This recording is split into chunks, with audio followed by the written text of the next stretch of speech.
The soft hum of conversations filled the air as I settled into my workspace at the tech company, a vibrant hub of innovation nestled in the heart of Seattle.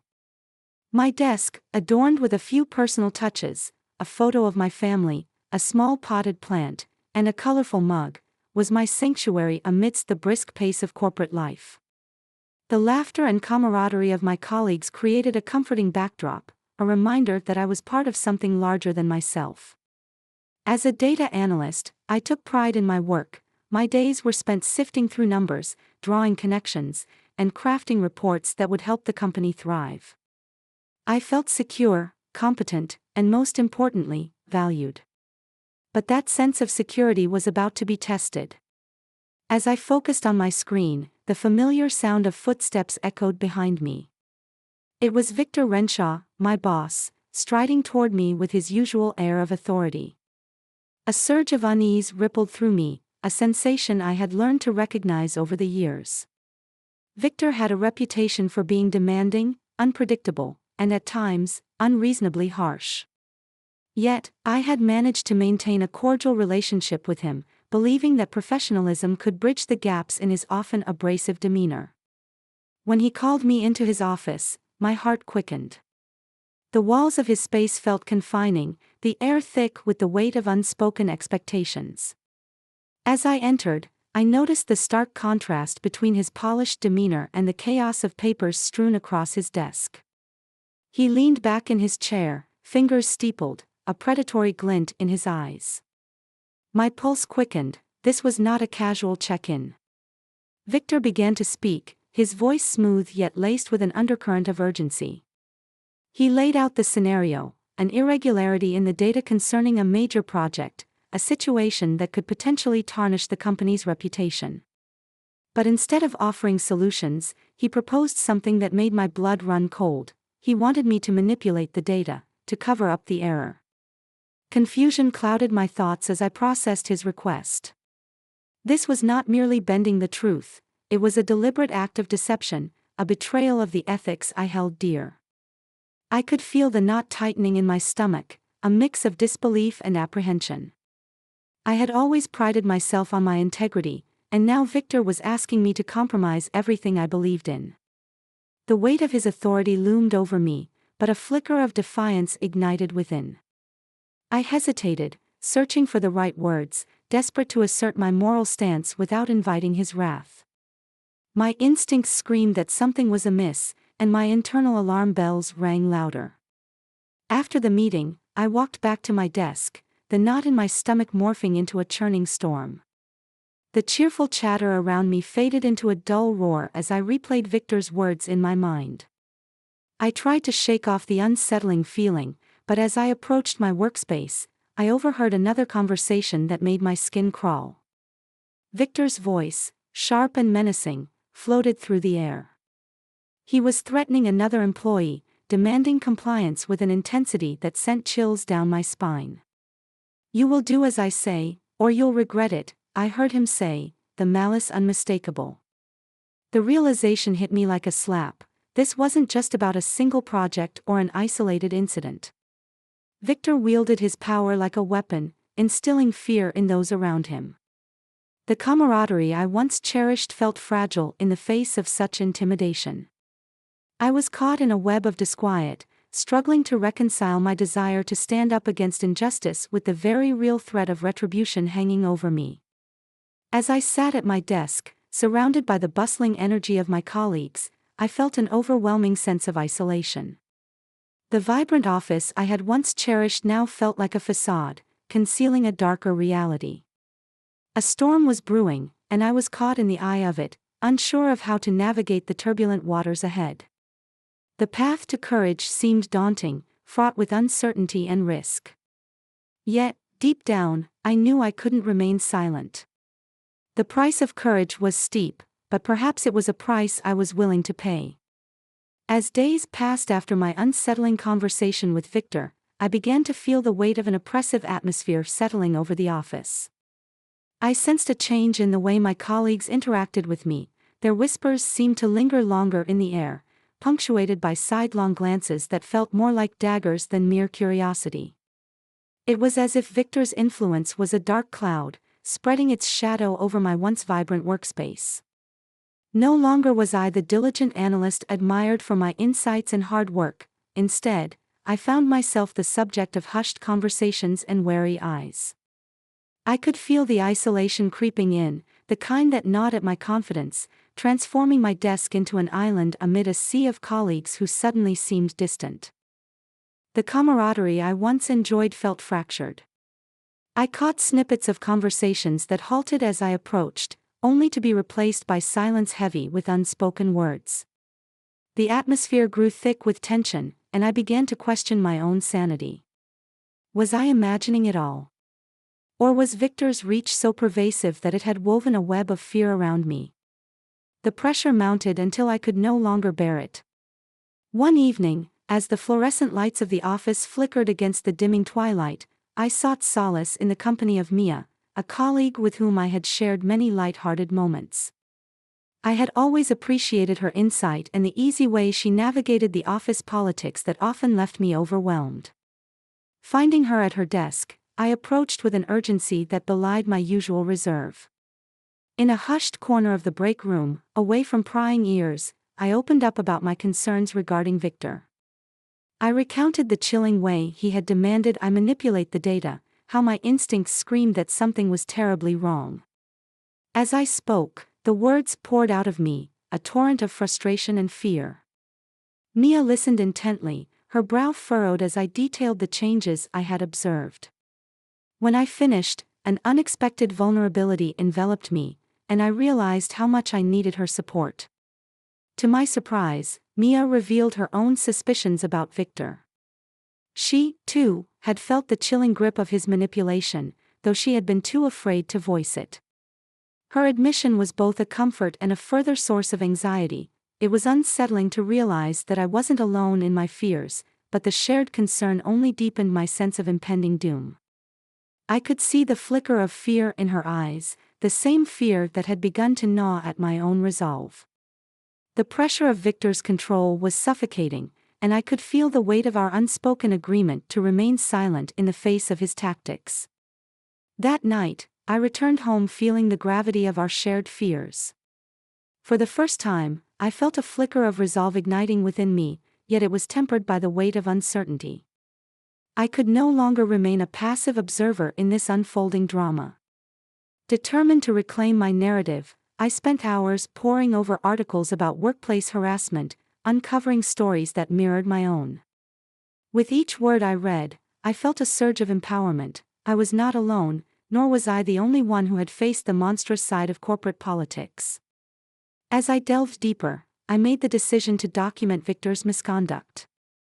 Each piece of evidence became a stepping stone toward reclaiming my voice. I meticulously organized emails, noted conversations, and recorded instances of his intimidation, building a case that would not only serve to protect me but also potentially expose the toxic environment he had cultivated. The more I gathered, the more emboldened I felt, like a warrior preparing for battle, armed with the truth. In those quiet hours, while the city outside my window slumbered, I transformed my fear into a weapon. The darkness of the night became a canvas for my determination, and I felt a sense of purpose that surged through me.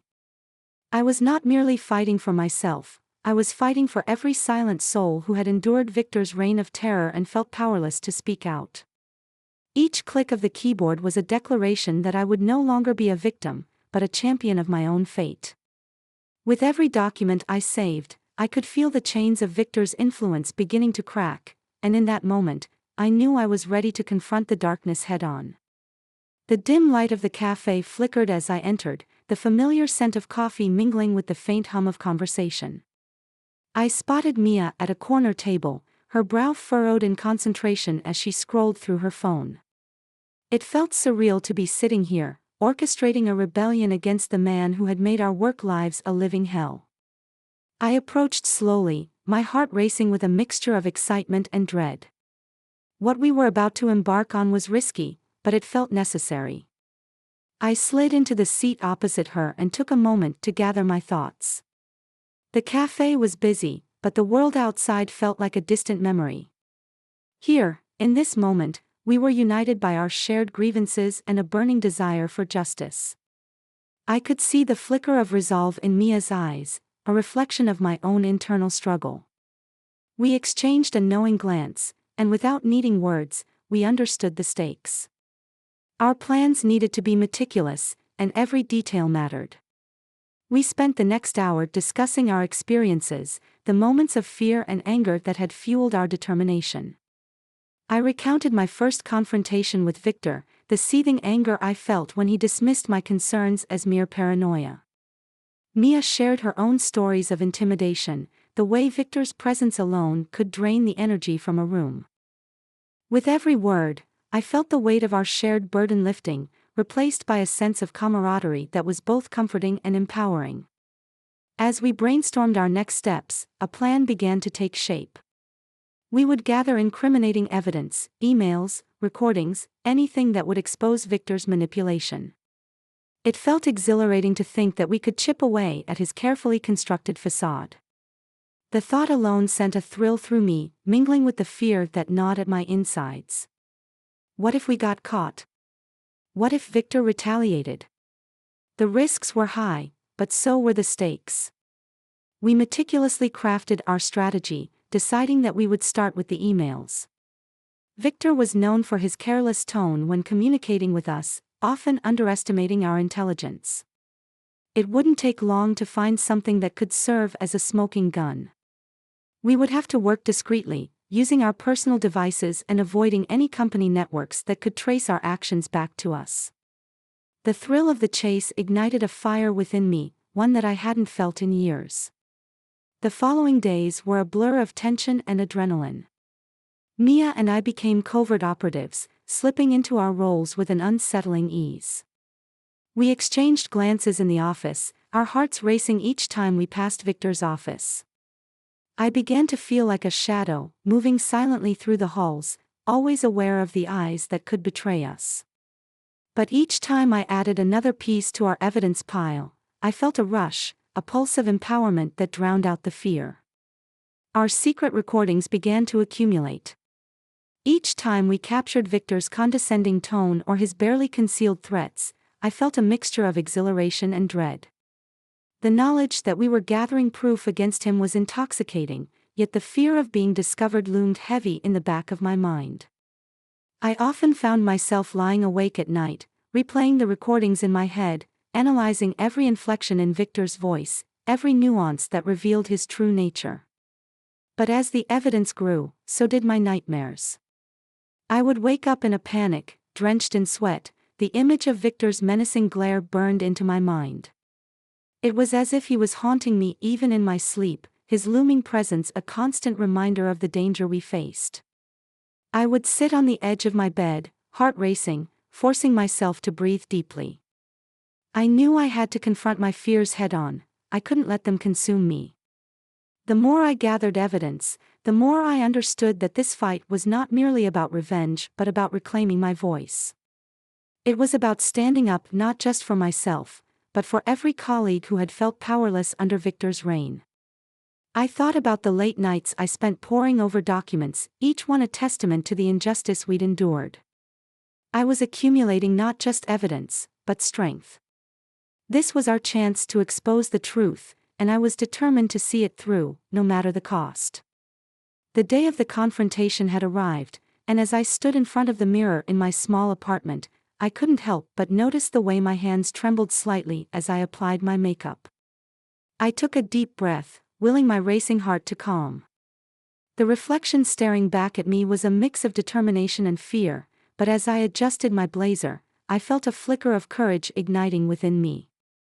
Mia would be there, and together, we were about to confront the very embodiment of the workplace injustice that had haunted us for far too long.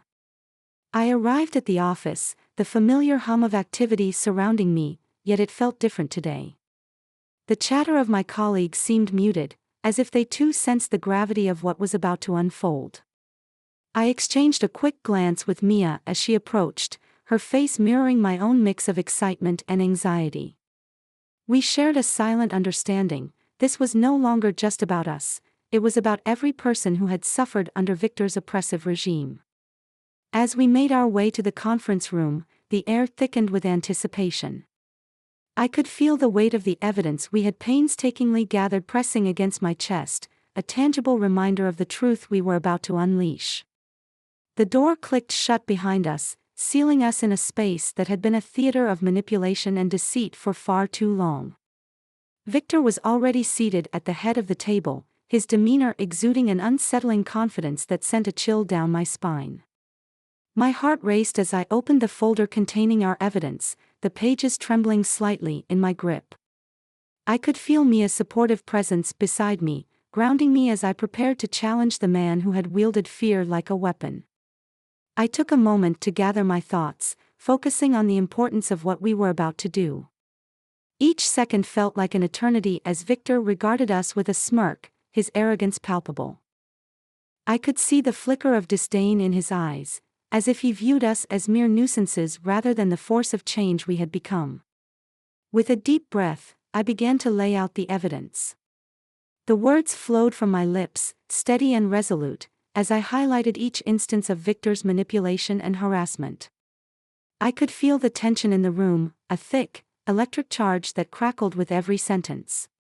Victor's expression shifted from amusement to something darker, a glimmer of realization dawning on him that perhaps he was not as untouchable as he had believed. The tables were turning, and I relished each moment. As I detailed the patterns of his behavior, I noticed a flicker of desperation in his eyes. It was as if the walls he had built around himself began to crack, revealing the vulnerability underneath his carefully constructed facade. I pressed on, fueled by a combination of righteous anger and the support of Mia, who stood steadfast beside me. The power of our shared experience gave me strength, and I could see that the evidence we had gathered was beginning to dismantle his bravado piece by piece. Victor attempted to regain control, his voice laced with intimidation, but I stood my ground, unwavering. The flicker of fear I had felt earlier transformed into a blaze of empowerment. Each word I spoke was a declaration not just against him, but for every voice he had silenced. The atmosphere was thick with tension, the air heavy with the weight of our confrontation. I noticed Mia's fingers balled into fists, a mirror of the determination I felt surging through me. As the meeting progressed, it became clear that Victor was losing his grip. His arrogance, once a source of confidence, morphed into a desperate attempt to salvage his authority. I could see the cracks in his carefully curated image, and it was exhilarating. The truth, which he had so diligently tried to bury, was clawing its way to the surface, and I was the one unearthing it. The culmination of our efforts was right in front of us, but I knew this was only the beginning. The confrontation had awakened something inside me, a fierce resolve to continue fighting against the injustices that plagued our workplace. I could feel the tide turning, and as Victor's expression shifted from arrogance to desperation, I realized that we were no longer the hunted, we had become the hunters. The air in the office felt heavy, almost electric, as I sat next to Mia, our hearts pounding in synchrony. Each tick of the clock echoed like a drumbeat of anxiety, reminding us that our lives had been irrevocably altered with our decision to confront Victor.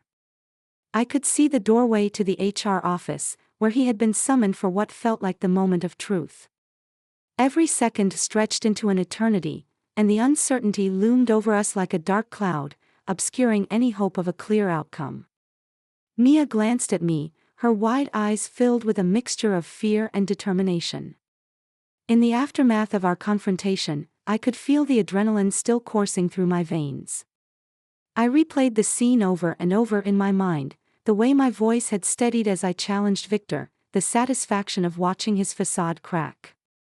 But that triumph felt fragile now, as if it could shatter at any moment along with our hopes for justice. I shifted in my seat, the plastic chair creaking under my weight, a stark reminder of how uncomfortable this entire situation was. The office around us had transformed into a battleground, where the stakes were our careers and possibly our well-being. I could sense the whispers of my colleagues, the sidelong glances exchanged between them. They were all aware of the storm brewing, and I could only hope they would rally behind us, understanding that this fight was not just ours but theirs too. Minutes dragged on, each one heavier than the last. The fluorescent lights above flickered slightly, giving the impression of a world teetering on the edge. I found myself lost in thought, reflecting on the weight of what we had done. The evidence we had gathered, the late nights spent compiling it, all led to this moment. I felt a surge of pride mixed with fear. We had stepped out of the shadows and into the light, but the consequences were still uncharted territory. Then, the door to the HR office opened, and I held my breath, my heart racing. Victor emerged, his expression unreadable. For a fleeting moment, our eyes met, and I felt a jolt of recognition, a silent acknowledgement of the battle we had waged against each other. In that moment, I understood that this was not just a fight against him, but a fight against everything he represented. I felt a rush of vindication as I watched him walk past us, his shoulders slumped and his confident stride replaced by something resembling defeat. After what felt like an eternity, the HR manager stepped out, her expression neutral but her eyes betraying a hint of sympathy. My stomach churned as I braced myself for the news. She cleared her throat and began to speak, her voice steady yet soft. I could barely hear the words through the pounding in my ears, but I caught snippets of termination and legal action. As the weight of her words sank in, a wave of relief washed over me, followed swiftly by an exhilarating rush of triumph. I felt as if a heavy burden had been lifted from my shoulders, a burden that had been pressing down on me for far too long. Mia grabbed my hand, her grip tight, and I could see the disbelief mirrored in her eyes. We had done it. The oppressive presence of Victor was no longer looming over us. With his departure, I felt a sense of liberation, a new chapter unfolding before us. Our fight had not been in vain, it was a victory not just for us, but for everyone who had suffered under his reign of manipulation and fear. As we stepped out of the office, the atmosphere felt different, lighter, almost celebratory. Colleagues approached us, their faces shining with encouragement and gratitude. It was as if they had been waiting for someone to take a stand, and we had given them that hope. I exchanged smiles and nods with those who had once looked at me with suspicion, realizing that we had ignited something deeper within this workplace. In the days that followed, an unexpected offer came my way, a position at a new company known for its commitment to ethics and integrity. The prospect of starting fresh was exhilarating, and I felt a sense of purpose rejuvenate my spirit. I turned to Mia, who had been there every step of the way, and we celebrated our victory together, our laughter echoing in the corridors that had once felt so oppressive. In that moment, I recognized that this journey had not only been about confronting Victor, it had been about reclaiming our voices, about standing up for what was right. The price of courage was high, but the reward was immeasurable. And as I looked toward the future, I felt a renewed sense of purpose, ready to embrace whatever challenges lay ahead, knowing that I was no longer alone in this fight. As I sat in my newly decorated office, the sun streaming through the window, a sense of calm washed over me. I had fought hard for this fresh start, a new position in a company that valued ethics and integrity. The air felt lighter, and for the first time in months, I believed I was free from the oppressive shadow of Victor Renshaw. But just as I began to revel in this newfound freedom, my phone buzzed on the desk, pulling me back to reality. An anonymous message flashed on the screen, the words stark and chilling, "You think it's over? Victor was just a pawn. The game is much bigger." My heart raced as I read the rest of the message, detailing Victor's deeper connections to a vast web of corruption that ran through the very core of the company. It spoke of a scheme that not only implicated him but also ensnared several high-ranking officials who had been complicit in exploiting employees for profit. I felt my stomach drop. This was not just about my personal battle anymore, it was a call to arms, a reminder that the fight for justice was far from over. As the details sank in, I couldn't help but feel a mixture of dread and exhilaration. Could it be true? Was Victor merely the tip of an iceberg that had been hiding in plain sight? I had spent so many sleepless nights battling my own fears and gathering evidence against him, and now I was faced with the daunting prospect of confronting an even larger conspiracy. I recalled the faces of my colleagues who had suffered under Victor's reign, the quiet resignation in their eyes, and the whispers of dissent that had been silenced for too long.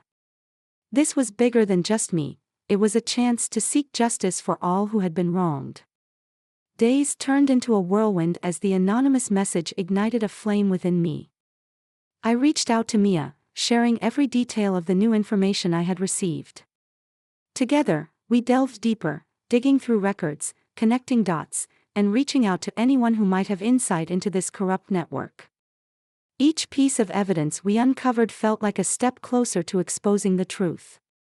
I felt energized, a sense of purpose coursing through me as we worked tirelessly, fueled by a fire that had been kindled in our hearts. Then, the news broke. Headlines screamed about Victor's involvement in a fraudulent scheme that had been siphoning resources from the company and its employees for years. The gravity of the situation was staggering, and as more evidence came to light, it became clear that Victor's world was crumbling. I watched in awe as the implications of our findings rippled through the company, shaking its very foundations. It was as if a dam had burst, and the truth was flooding out, relentless and unstoppable. As Victor faced arrest, I leaned back in my chair, reflecting on everything that had transpired. I had not only regained my voice, but I had also become a part of something much larger than myself. The journey had transformed me, from a timid analyst afraid of her own shadow to a beacon of hope for others who had felt powerless. I was no longer just seeking revenge, I was fighting for justice, for the countless individuals who had suffered in silence. The true price of courage, I realized, was not merely about retribution. It was about the freedom to stand up against wrongdoing, to challenge the systems that had allowed such corruption to thrive. In my heart, I vowed to continue this fight, to help others reclaim their voices in a world that often silences them. I had emerged from the darkness, stronger and more determined than ever, ready to shine a light on the truth, no matter how deep the shadows ran.